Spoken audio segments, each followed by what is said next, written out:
창세기 41장 46절부터 42장 1절 말씀을 보겠습니다.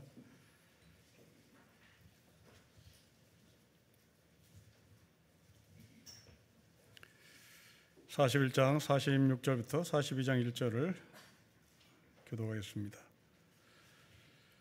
요셉이 애굽 왕 바로 앞에 설 때에 30세라 그가 바로 앞을 떠나 애굽 온 땅을 순찰하니 요셉이 애굽 땅에 있는 그 7년 곡물을 거두어 각 성에 저장하되 각 성읍 주위에 밭에 곡물을 그 성읍 중에 쌓아두매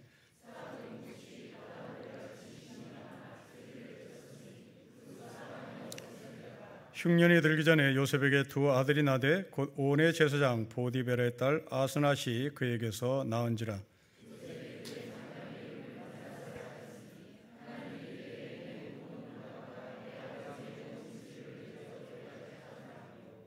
차남의 이름을 에브라임이라 하였으니 하나님이 나를 내가 수간 땅에서 번성하게 하셨다 함이다.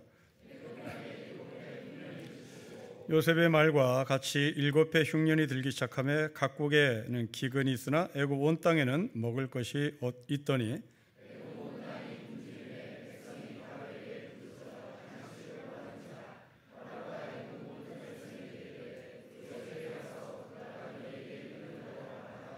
온 주변에 기근이 있으며 요셉이 모든 창고를 열고 애굽 백성에게 팔세 애굽 땅의 기근이 심하며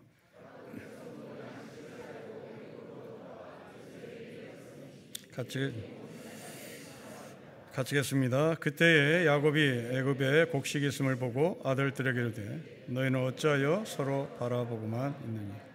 아멘. 7년 북년 7년 흉년의 이야기입니다. 애굽이 7년 동안 풍년이 시작된 때는 요셉이 30살 때 국무총리가 된 시점입니다. 그리고 그 사이에 결혼을 했고 두 아들을 낳습니다. 그 두 아들을 낳고 난 얼마 지나지 않아서 7년 흉년의 시작이 됩니다. 52절과 53절을 보십시오. 둘째 아들 에브라임이 태어난 그 이후에 풍년이 그치고 7해 흉년이 시작됩니다. 오늘 본문을 정리하자면 요셉의 두 아들이 출생한 것을 기점으로 이전에는 풍년, 그 후는 흉년입니다. 여러분, 고대 시대는 모든 결과를 신과 연결시키면서 생각하고 해석하는 사회입니다. 지금처럼 가뭄이니 곡식이 풍성하지 않는다, 이런 과학적인 근거로 설명하지 않아요. 신과 연결시켜서 풍년인지 흉년인지를 해석하는 시대입니다. 두 아들이 탄생한 것을 기준으로 전에는 풍년, 이후는 흉년입니다. 장가 잘못 간 겁니다. 결혼 잘못한 거예요. 여러분, 아들이 태어났는데 그 전까지 잘 되던 사업이 무너집니다. 여러분, 자녀가 태어났는데 회사에서 승승장구하던 여러분이 잘립니다. 왜? 이게 인간의 본능이에요. 내가 실력이 없어 잘렸다? 아닙니다. 고대 시대는 그렇게 생각하지 않아요. 내가 하나님께 뭘 잘못했길래? 내 자식이 태어났는데 내가 죽을 병에 걸립니다. 왜? 내가 건강을 잘못했기 때문에. 그건 현대적 관점입니다. 고대 시대에는 내가 하나님께 뭘 잘못했길래 원인을 찾습니다. 드디어 원인을 찾았습니다. 여러분 50절 보십시오. 우리 50절을 같이 읽겠습니다. 시작. 흉년이 들기 전에 요셉에게 두 아들이 나되 곧 온의 제사장 보디벨의 딸 아스낫이 그에게서 났습니다. 흉년이 들기 전 요셉의 부인을 통하여 두 아들이 태어났는데 그 요셉의 부인은 태양신의 제사장 보디베라의 딸 아스낫입니다. 결혼 잘못한 거죠. 예수 믿는 사람이 무당 딸과 결혼한 겁니다.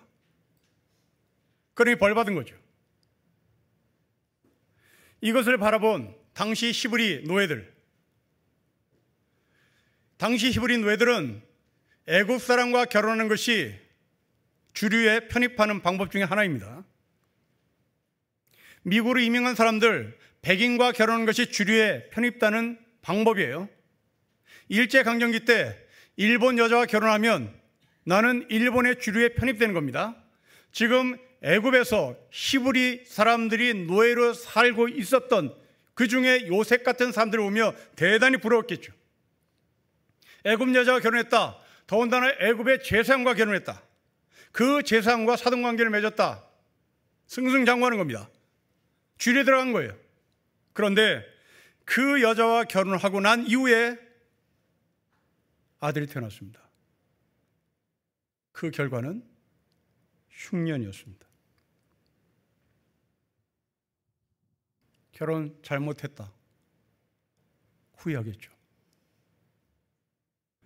이제 이 아이들을 먹여 살려야 되는 가장의 심정은 막막했을 겁니다. 이 아이에게 젖을 물려야 하는 엄마의 삶은 앞이 보이지 않았겠죠. 요셉의 이 이야기를 읽었던 당시 히브리 노예들은 이 말씀을 읽으면서 자기를 되돌아봤을 거예요. 그리고 통곡했을 것입니다. 결혼 잘못했다. 이렇게 결혼한 게 아닌데. 아이 낳지 말걸. 아이 낳은 게 후회스럽습니다. 우리나라 역사에도 이와 똑같은 일이 참 많았습니다. 우리가 잘 아는 정약용이라고 하는 실학자가 있습니다. 이 정약용이가 애절양이라는 시를 짓습니다. 우리말로 번역하면 성기를 잘났다 이 말입니다. 이 정약용이 관찰사 노릇을 할 때 어느 마을의 사또가 집에 아들이 태어났는데 태어난 지 3일 된 아들을 이 사또가 병적부에 올려버립니다. 군대를 가야 된다는 거예요. 조선시대에 병적부에 이름이 올라가면 소위 세금을 냈습니다. 군포라는 세금입니다. 군대에 내는 옷감, 군포를 내는 거예요. 이 정약용이가 이 소식을 듣습니다.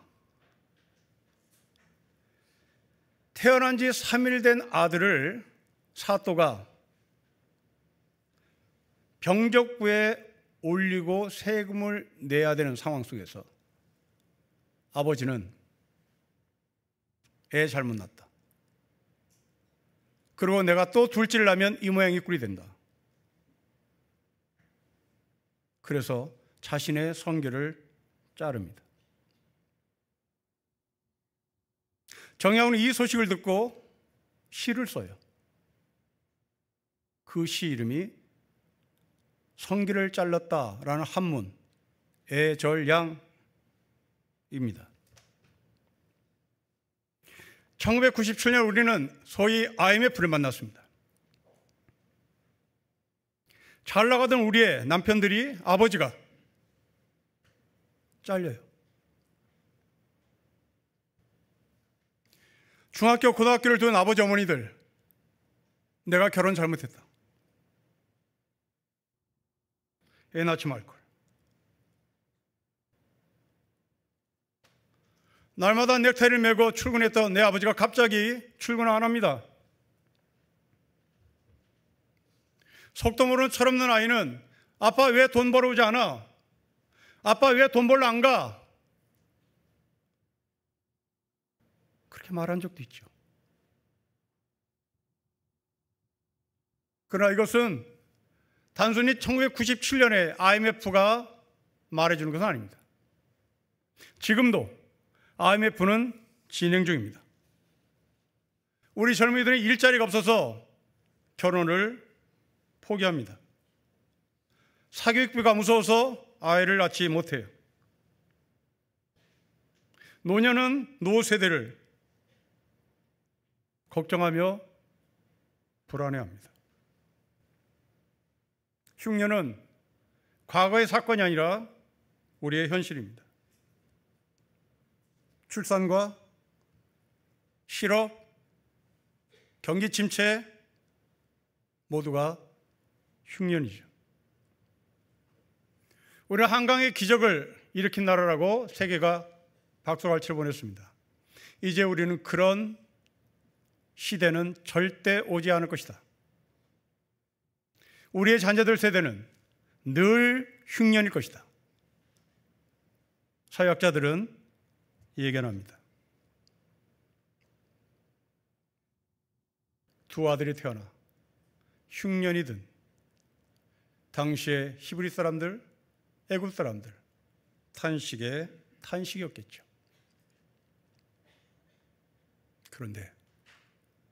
그런데 요셉은 아주 특이합니다. 여러분 51절, 52절을 보십시다.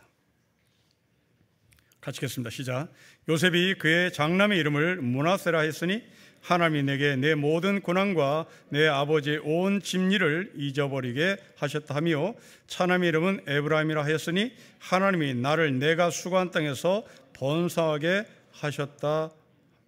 므낫세 내 모든 고난을 잊게 하셨다.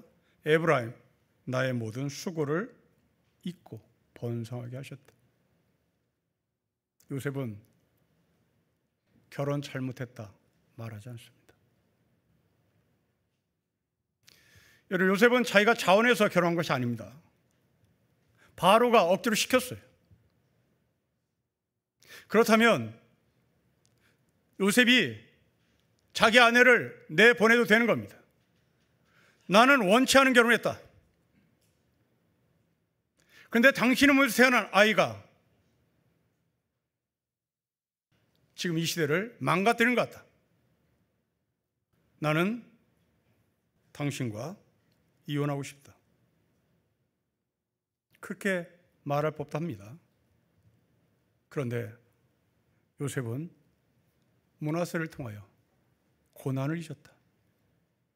에브라임을 통하여 나의 수고를 이용하셔서 번성케 하셨다고 얘기합니다. 여러분 믿음의 사람입니다. 믿음의 사람은 고난을 지우는 사람이 아닙니다.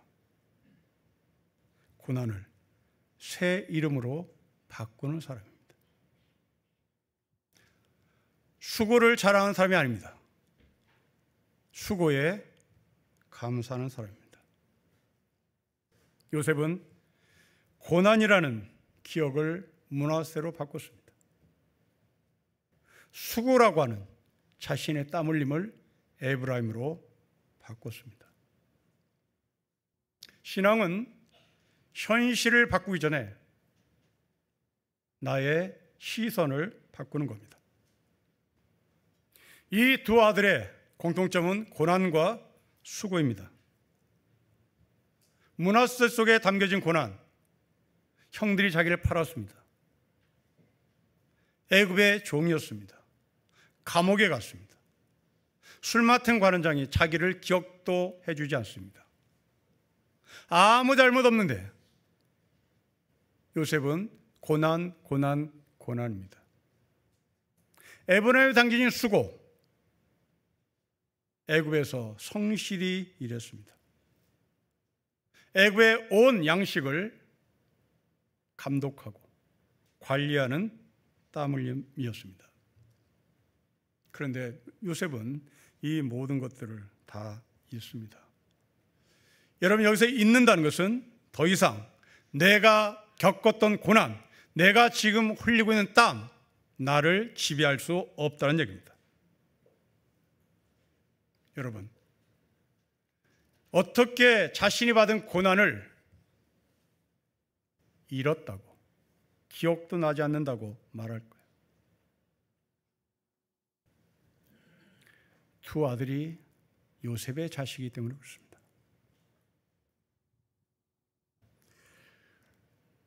드라마 응답하라 1988이라고 하는 드라마를 여러분 기억할 것입니다. 주인공의 아버지는 딸을 덕선이라는 딸을 키우는, 양육하는 아버지입니다. 이 덕선 아버지는 회사에서 늘 찐빠를 먹는, 그리고 세상에서 인정받지 못하는 그냥 가장입니다. 직장에서 억울하고 서러운 일도, 핀잔도, 실력 없다고 그런 소리를 듣습니다. 너무나 자존심 상해 이 덕선 아버지는 술을 마시죠. 그런데 집에 오면 웃습니다. 이 사람이 집에서 화를 내는 적이 없습니다. 제 아무리 직장에서 수모를 겪었다 하더라도 집에 오면 기뻐하고 웃습니다. 왜? 덕선이가 나에게 에브라임이니까. 덕선이가 나에게 므낫세니까. 그 아이만 보면 나의 고난, 나의 수고가 눈 녹듯이 녹으니까요. 여러분의 집에 므낫세가 있습니다. 여러분 집에 에브라임이 있습니다. 그 아이만 보면 소망이 생기고 살 맛이 생기는 겁니다. 제가 인성여자고등학교에서 교목 생활을 할 때 저희 동네에 우리 학교 학생이 하나가 있었는데 이 학생이 저를 계속 관찰을 했던 모양입니다. 그때 제가 결혼을 했는데 아이들이 총각 선생을 대단히 좋아하는 게 여학생들의 생인데 저를 엄청 좋아했어요. 근데 그 중에 한 여학생이 계속 저를 추적했는데 공통점을 발견했답니다. 저 선생님이 버스에서 내리면서 집을 향해서 날마다 뛰어가더라는 거예요. 이 어린아이가, 어린 17살, 10살 먹은 학생이죠. 왜 우리 선생님은 버스에서 내리자마자 저렇게 집을 뛰어갈까? 그게 자기의 질문거리였답니다. 언젠가 제 뒤를 밟았어요. 도대체 왜 뛰어가나? 왜 이렇게 바삐 가나? 알고 봤더니 주의 상호를 끌어안으려고. 그때 이 아이들이 2살, 3살이었습니다. 2살, 3살 딸아이와 아들아이를 끌어안고 싶어서 버스에서 내리자마자 뛰어가는 모습을 보고 이 아이가 시를 엄청 잘 썼는데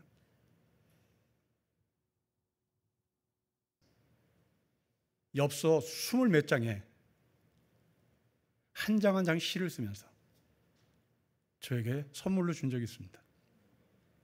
집사람이 그 시를 지금도 간직하고 있습니다.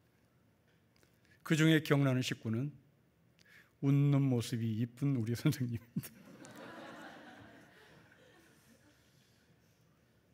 에브라임입니다.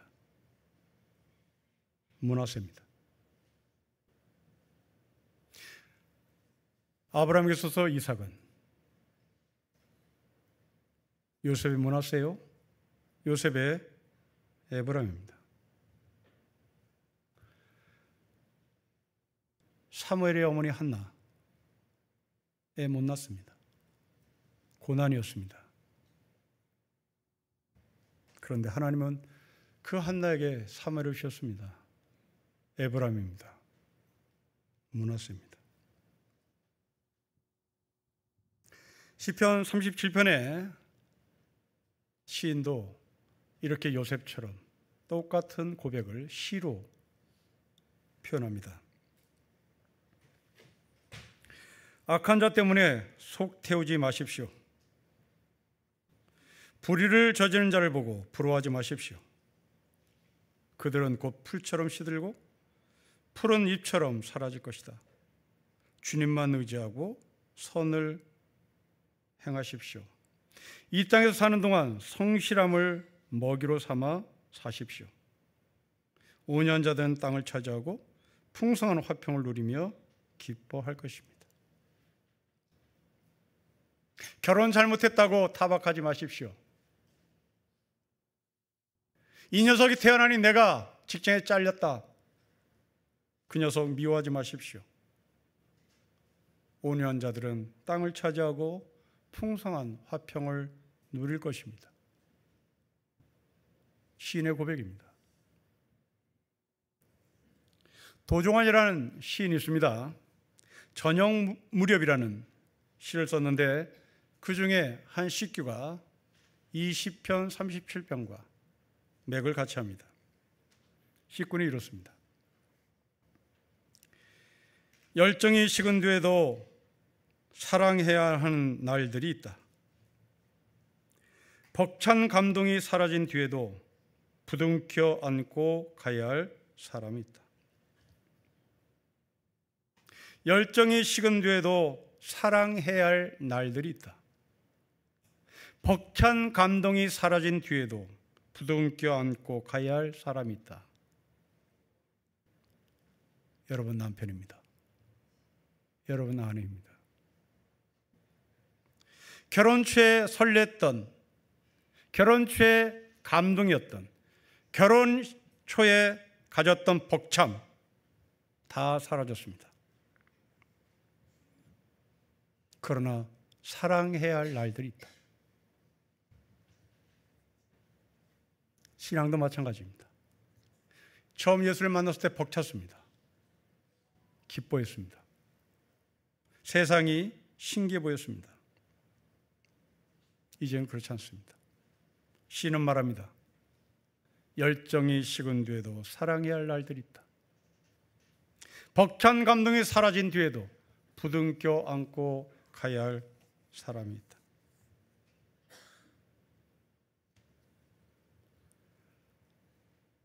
고난받으신 여러분, 수고하신 여러분,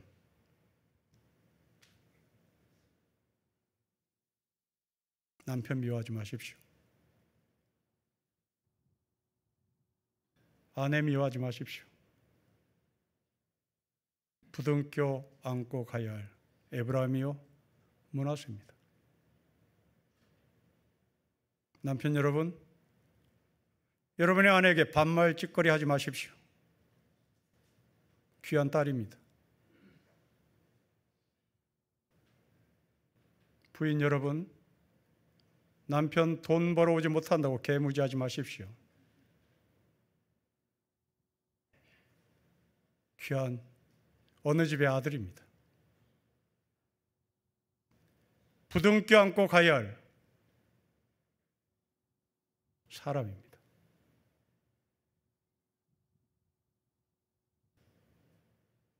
속이 괴팍한 여러분, 밥상 팔로 차지 마십시오.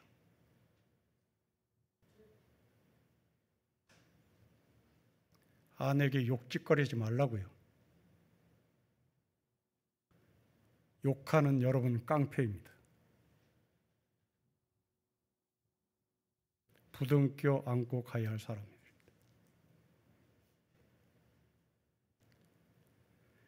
창세기 1장을 보면 창조자 하나님께서 피조물들을 창조하실 때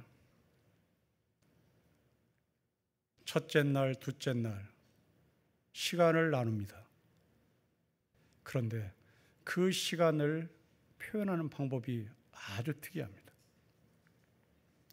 저녁이 되고 아침이 되니 이는 첫째 날입니다. 우리의 통상의 상식은 아침으로 시작해서 저녁으로 끝난 것이 하루의 단위입니다. 아침이 되니 저녁이 되니라. 아침이 되니 저녁이 되니라. 그래서 30일이 지나면 한 달이 되는 겁니다. 그런데 히브리 사람들은 정반대를 표현합니다. 저녁으로 시작해서 아침으로 끝나는 시간이 하루입니다. 여러분, 왜 그랬을까요? 이것을 묵상해 보십시오. 오늘 본문 구조가 저녁이 되고 아침이 되니 이것과 정반대이기 때문에 그렇습니다. 오늘 이 본문의 구조는 풍년으로 시작합니다. 그리고 흉년으로 끝납니다. 아침입니다. 그것도 7년의 풍년입니다. 영원으로 이어질 것 같은 7년의 시간입니다. 그런데 7년이 지나자 흉년이 들었습니다. 아침으로 시작해서 저녁으로 끝이 납니다. 성경은 저녁으로 시작해서 아침으로 끝납니다. 여러분, 저녁은 무엇입니까? 저녁은 끝나는 시간입니다. 결산의 시간입니다. 심판의 시간입니다. 죽음의 시간입니다. 아침은 일어남입니다. 생명이 있으니까 일어나는 거죠. 시작입니다. 소망입니다. 저녁은 끝나는 시간이나 심판의 시간이고 죽음의 시간이고 마침표를 찍는 시간인데 성경은 말합니다. 저녁은 끝나는 시간이 아니라 시작을 알리는 어둠이라고, 아침을 약속받은 시간이라고, 소망을 약속하는 영적인 시간의 과정이라고. 룻기에 나오는 루스라는 여자를 보십시오. 나오미는 베들레헴의 흉년이 들자 모압으로 이주합니다. 어둠으로 시작했던 이 나오미는 모압에 가면 아침일 줄 알았습니다. 그런데 거기에 가도 밤이었습니다. 이유는 베들레헴에 있지 아니하고 이방 땅 모압으로 갔기 때문에 그런 겁니다. 세상의 아침을 찾으러 간 거죠. 세상의 소망을 찾으러 간 겁니다. 그런데 거기도 여전히 밤이었습니다. 다시 남편을 잃고 두 아들을 잃어버린 이 나오미의 어두움은 거기서 끝나는 줄 알았습니다. 나오미는 거기서 깨닫죠. 나 다시 고향 가겠다. 나 다시 고향으로 가야 되겠다. 그때 룻이라는 여자가 따라 나섭니다. 베들레헴에 왔습니다. 룻이라는 여자는 베들레헴 땅에 이삭을 줍는 풍년의 시간에 이 여자가 참여합니다. 베들레헴의 어둠을 모압에 가서 해결하려고 했으나 모압에서 남편과 두 아들을 세상 떠나보낸 나오미는 다시 베들레헴으로 돌아와 거기에 아침이 있었던 것을 확인했던 겁니다. 십자가를 보십시오. 칠흑 같은 어둠이었습니다. 그러나 그 어둠은 끝나지 않았습니다. 새벽 미명에 예수님은 부활하셨습니다. 세상은 아침으로 시작합니다.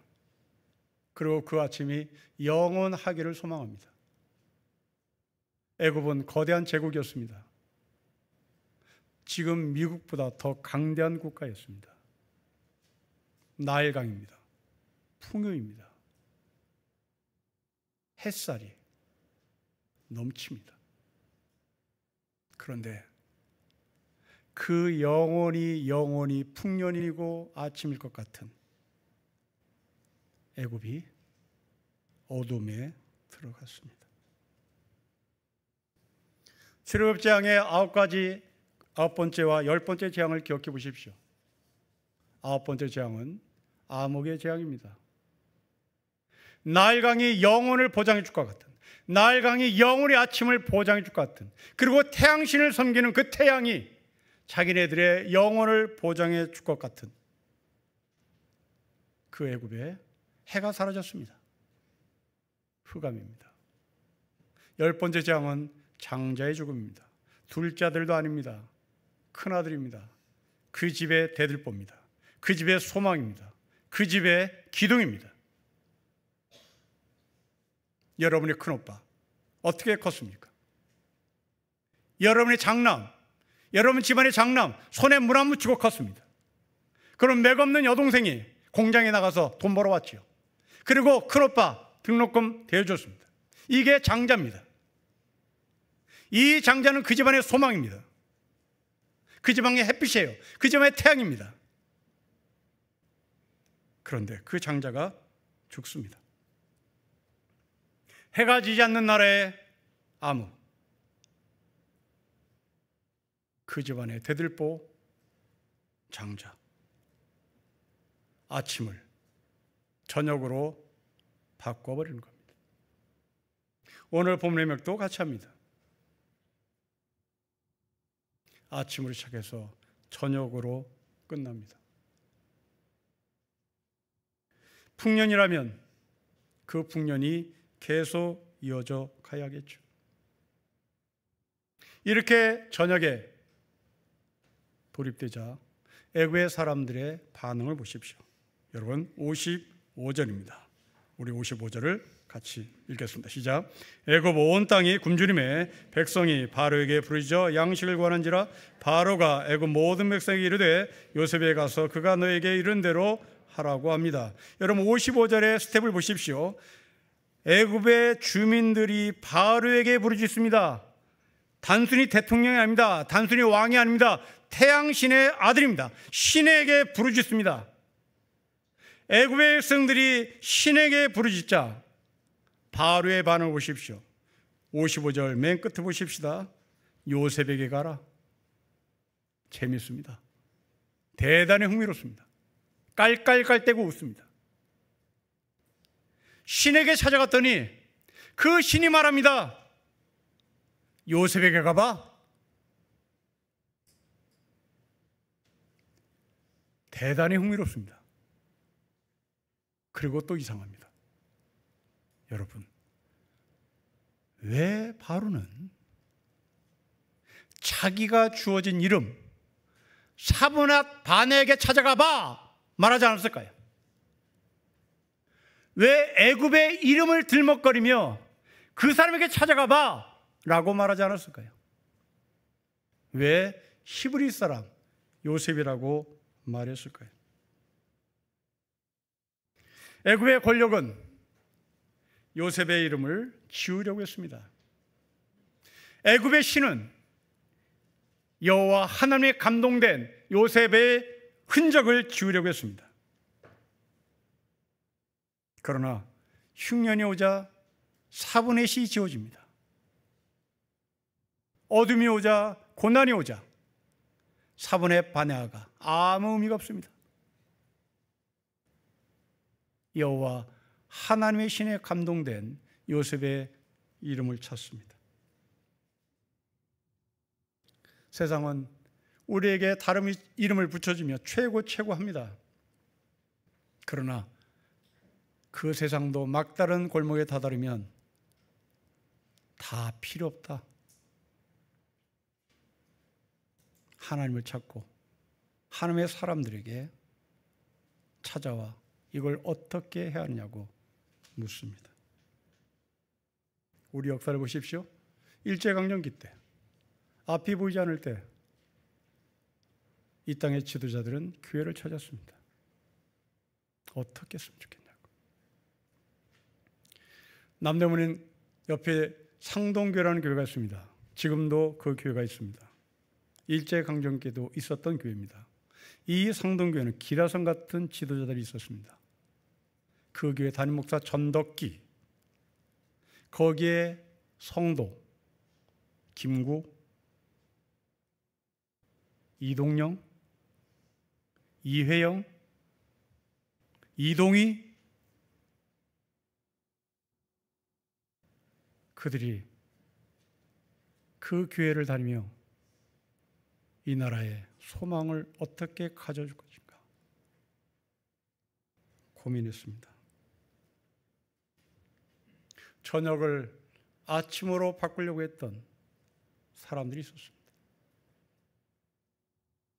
흉년을 풍년으로 바꾸려고 했던 우리 믿음의 선배들이 있습니다. 하지만 오늘 우리의 교회는 그렇지 못한 것 같습니다. 한국교회는 어둠이 깊이 깔려 있습니다.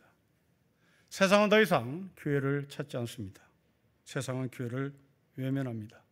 왜 그랬을까요? 거룩과 세상을 구별하는 선이 사라졌기 때문이겠죠. 세상이 빵을 찾을 때 교회도 빵을 찾았습니다. 세상이 성공을 쫓아가자 교회도 성공을 설교합니다. 세상이 돈을 좋아하자 교회도 돈을 좋아합니다. 북한 김일성이 3대째 세습을 하자 교회도 세습을 합니다. 거룩과 세속의 선이 사라졌습니다. 이런 작금의 한국교회 현실 앞에 오늘 본문은 도전합니다. 흉년이 있는 곳에 요셉이 있다.